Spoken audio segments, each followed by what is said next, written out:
Bueno, mis hermanos, Dios les bendiga el día de hoy. Estamos desde casa predicando el día de hoy. Es un gozo estar con ustedes. Vayamos al Señor en oración para empezar nuestra predicación de este domingo.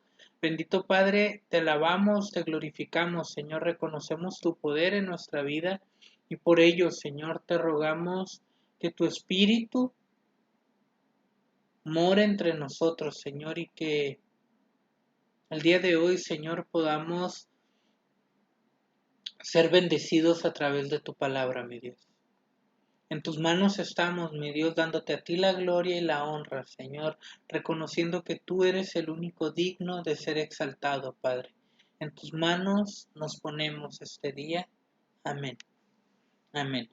Mis hermanos, el día de hoy vamos a hablar sobre un tema muy importante. Empezamos una serie que se llama Firmes hasta el fin. Esta serie es de 4 sermones que nos ayudan a cobrar ánimo, pero también no solamente ánimo, espero que también sea de bendición en su carácter, incluso en las actividades que usted lleva a cabo y la manera en la que las lleva a cabo, ¿verdad? Espero ser de bendición para usted y bueno. Disculpen que las diapositivas no estén listas en este momento. Estoy teniendo un problema técnico, así que pido su comprensión, pero también le pido que me siga a través de su Biblia, que pueda seguirme en la lectura del pasaje, ¿verdad? Y de igual comentar, publicar, compartir esta meditación, este servicio general. Damos gracias a Dios por nuestro grupo de alabanza, ¿verdad? Porque ellos sin duda están haciendo esto posible. Nuestro equipo de multimedia, Karen y Lisette, Ian, gracias a Dios por sus vidas, gracias a Dios por sus vidas. Pero empezamos el día de hoy con un pasaje que ha sido señalado y estudiado desde distintos puntos de vista. Vamos a estar viendo Mateo 24 el día de hoy al principio, porque pues estamos hablando de ser firmes hasta cuándo, hasta el fin. Y casualmente Mateo 24 es el pasaje que más señales nos da del fin de los tiempos, o por lo menos que algunos los creen. Y es que en realidad, hermanos, hay muchísimas posturas respecto a esto. Hay quienes creen en un milenio, hay quienes creen en un premilenio, hay quienes creen en un postmilenio, hay quienes definitivamente no creen en el milenio y hay quienes creen que va a haber ciertas dispensaciones de tiempo, ¿verdad? En el fin de las cosas. ¿Quién sabe? ¿Quién sabe? No es el tema a tocar el día de hoy, pero sí me interesa porque Mateo 24 es el pasaje que más abunda en esos temas. Es el pasaje que más ahonda incluso en ciertas características específicas, como destrucción del templo, padres contra hijos, etcétera. Pero más que ver las señales, más que ver las palabras textuales, me gustaría que usted mire el sentir de la conversación, hacia dónde se dirige. No voy a leer toda la conversación, únicamente quiero leer el principio, dónde es donde esta conversación se lleva a cabo. Y para eso tenemos que hablar un poco sobre el capítulo 23 de Mateo, ¿verdad? Donde Jesús da una lamentación por todo lo que sucede en Jerusalén, por la enseñanza que había en Jerusalén, maldice a los profetas, a los fariseos, a los escribas, diciéndoles generación de víboras, habla sobre los falsos profetas. Y en el verso 37 del capítulo 23 empieza un lamento, ¿no? Un sufrir expresado de Jesús por la ciudad de Jerusalén y dice: la ciudad que mata a los profetas y apedrea a los mensajeros de Dios. Qué palabras tan fuertes, ¿no? Qué manera de describir a su propia nación. Entonces, pongo esto como una introducción al capítulo 24 porque las palabras de Jesús estaban siendo un poco subidas de tono en un momento en el que él ya tenía más seguidores, en un momento en el que ya tenía un grupo de discípulos estructurado, en un momento en el que sus palabras ya eran mucho más escuchadas. Sin mencionar que él ya tenía una experiencia y un recorrido, ya tenía un file de milagros que él había llevado a cabo, ¿verdad? Entonces la gente se interesaba en las acciones de Jesús, en los milagros de Jesús, pero también prestaban mucho oído a las palabras de Jesús y él empieza a enseñar con tremenda fuerza todas estas cosas, ¿no? Imagínense en medio de la multitud que Jesús le dijera a los fariseos: generación de víboras, era algo fuerte. Pero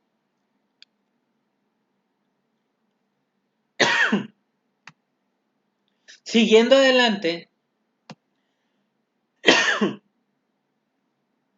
perdón, me falta agua. Siguiendo adelante en el texto, podemos ver a un Jesús capaz de hablar con argumentos, pero también podemos ver a un Jesús que previene a sus discípulos. Escuche usted, Mateo 24, verso 25, versos del 1 al 5 aproximadamente. No, es poco menos. Dice: cuando Jesús salía del terreno del templo, sus discípulos le señalaron los diversos edificios del templo. Pero él les respondió: ¿ven todos esos edificios? Les digo la verdad, serán demolidos por completo. No quedará ni una sola piedra sobre otra. Más tarde, Jesús se sentó en el monte de los olivos. Sus discípulos se acercaron en privado y le dijeron: dinos, ¿cuándo sucederá todo esto? ¿Qué cosa? La destrucción del templo, lo que acabamos de leer anteriormente. Pero también le dicen: ¿qué señales marcará tu regreso y el fin del mundo? Note usted que aquí son más bien tres preguntas, ¿verdad? Jesús hizo una afirmación: este templo será destruido. Pero estas personas hacen tres preguntas: ¿cuándo será destruido? ¿Cuándo regresarás? ¿Y cuándo será el fin del mundo, verdad? Es importante que meditemos en ello o que lo tengamos en mente, aunque no vayamos a profundizar en la respuesta.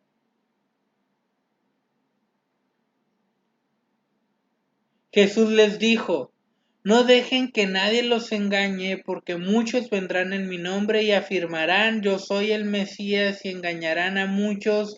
Oirán de guerras, y empieza a dar una serie tremenda de señales, pero entre esa serie le recomiendo que en su estudio personal en 3 semanas, pues usted aprenda a hacer las divisiones entre qué fragmento ¿qué fragmento del pasaje hace referencia a cuál de las tres preguntas que le hicieron a Jesús? Y no solo eso, ¿verdad? Ver también en el sentido profético hacia quién está haciendo referencia: al futuro suyo y mío, o al futuro inmediato, ¿verdad? En aquel contexto, en aquel tiempo, cuando sí hubo un terremoto, cuando sí hubo persecución, cuando sí fue destruido el templo. Analicemos por qué, porque no toda la profecía es para después de nosotros. Hay profecía que ya se cumplió. Esto lo digo y lo menciono, aunque no sea nuestro énfasis, simplemente para llegar. Entonces, si era al tiempo, si la profecía hacía referencia al tiempo y a las personas que estaban alrededor de Jesús, imagine usted el sentir después de recibir tantas señales de parte del Señor, ¿no? ¿Cuál sería el sentir de estas personas? Híjole. La frustración que habría entre ellos por saber que todo lo que conocen, de la manera en la que lo conocen, estaba por terminar.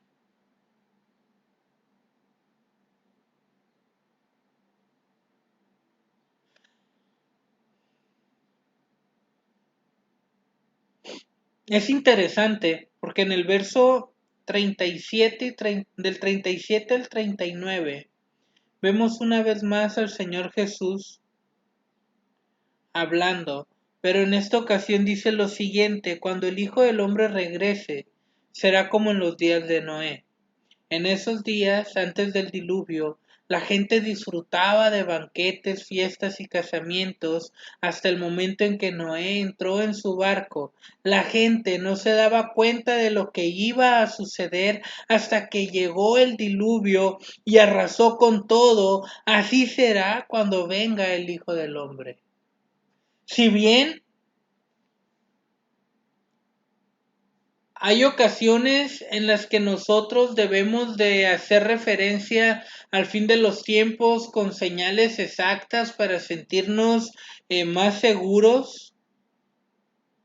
La realidad es que hay una incertidumbre muy grande en cuanto a cuándo esto realmente sucederá, porque ni usted ni yo sabemos con exactitud cuándo es que esto sucede, y yo le doy gracias a Dios porque así sea. Porque usted y yo no tengamos a ciencia cierta el conocimiento de cuándo será el fin de los tiempos, ¿verdad? De lo contrario, estaríamos viviendo frustrados en el estrés, haciendo y deshaciendo antes o para prepararnos para el día final. Pero algo que sí me llama la atención es que en este pasaje el Señor Jesús resalta que la gente en el tiempo del diluvio y que la gente en su tiempo y probablemente la gente en nuestro tiempo tiene tantas actividades que satisfacen su ser que dejan de buscar a Dios. Firmes hasta el fin no significa estar únicamente atentos a lo que ha de venir, sino también a prepararnos y a disfrutar de la vida, una vida tan hermosa que el Señor nos permite, ¿verdad? La gran bendición que tenemos de ver salir el sol, de ver cómo oscurece, de ver las estrellas, los astros, de ver salir a correr, a caminar a la playa, jugar con nuestros hijos, ver una peli comiendo palomitas, es una gran bendición. Pero que nuestro afán diario, que nuestra satisfacción, que, que esas actividades a las cuales estamos acostumbrados hayan opacado en nosotros nuestra relación con Dios, ahora sí que como dijo Mastercard, no tiene precio. No es justo. Y la humanidad hoy en día ha opacado ese espacio de relación con Dios. Mantenernos firmes y adelante no significa que tengamos que sacrificar nuestros placeres por servirle a Dios. Significa que en medio de nuestros placeres siempre tenemos que recordar a quién le servimos y de quién somos hijos. Por lo tanto, en esta meditación me gustaría no solamente enfocarme en los deseos y placeres de cada uno de nosotros, sino en la invitación de que pueda usted recordar en medio de lo que usted esté haciendo en su día a día Y si ya lo hace, qué bueno, pero que se dé un espacio para recordar que necesitamos de Dios. Que vayamos en oración a leer su palabra y mantenernos firmes hasta el fin, es recordar al Señor en carácter, saber que Él está con nosotros y ser obedientes finalmente, ¿verdad? Pero la segunda parte de esta meditación, la parte final, está basada en otro pasaje porque al, al, al mantenernos firmes y fieles hasta lo último, obedientes, ocupamos también de la paciencia y esto es algo muy complicado. Lo he dicho en otras ocasiones, el ser humano hoy en día no es paciente. Hemos tenido las cosas a la mano y tan rápido que queremos todo súper rápido, que por eso los restaurantes que más pegan son los de comida rápida, que por eso tenemos Car Wash Express, que por eso hoy en día tenemos todo express, ¿verdad? Y cómodo. Lo he dicho en mil ocasiones, ¿verdad? No crea usted en esos remedios que le dice con esto bajarás de peso sin hacer ejercicio. Eso no existe. Porque todo buen resultado requiere de un buen sacrificio. Pero este no es una meditación de superación personal.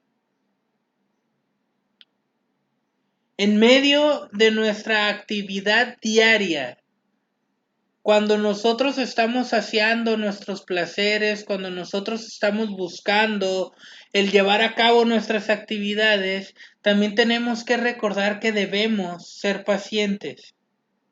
Para terminar, me gustaría que miremos, es uno de mis pasajes favoritos, por cierto, Santiago 7, donde la palabra de Dios nos dice, perdón, Santiago 5, verso 7, donde nos dice, amados míos, tengan paciencia mientras esperan el regreso del Señor. Dicho sea de paso, regreso que no sabemos cuándo va a suceder. Pero el pasaje nos invita a ser pacientes hasta que esto suceda. Piensen en los agricultores, dice el texto, que con paciencia esperan la lluvia de otoño y la lluvia de primavera. Y aquí una vez más tenemos que recordar los tiempos en los que se vivía, porque el agricultor de hoy en día tiene máquinas de riego que trabajan con un temporizador, algo así, discúlpeme. El caso que es un timer, thank you, es un timer que usted lo programa y dice a las 8 de la mañana quiero que esto esté funcionando. Y así sucede. En aquellos tiempos no. El agricultor tenía que esperar con fe que iba a haber lluvia en otoño y que iba a haber lluvia en primavera. La lluvia temprana y la lluvia tardía, ¿verdad? Así dice el texto en el verso 8, así debemos de ser pacientes nosotros en la espera de nuestro Señor Jesús. Se habla de un regresar a nuestras actividades normales. Ahorita hubo un retroceso acá en San Diego, ¿verdad? Bueno, allá en San Diego, yo estoy desde Tijuana. Hubo un retroceso, pero llegará el momento en el que haya de nuevo actividades normales. Normales. Que podamos salir una vez más de nuestros hogares. Le pido algo, le recomiendo algo. No se olvide de Dios. Busque de Dios. Que nuestro día a día se impregne primero que nada por la voluntad de Dios antes que de nuestros afanes, contratiempos, distracciones, preocupaciones, etcétera, ¿verdad? Busquemos de nuestro Dios. Esta es la meditación del día de hoy. Espero que sea de bendición para usted y espero que usted realmente pueda meditar en ello, en que sí, cierto, estoy bien, sí, cierto, estamos bien, o tal vez sí, cierto, estoy sufriendo, tal vez sí, cierto, estoy en medio de una prueba, pero no hay nada que nos deba de despejar o de quitar de nuestra mente la importancia que Dios debería de tener para nosotros. Que el Señor le bendiga. Gracias por su tiempo. Amén.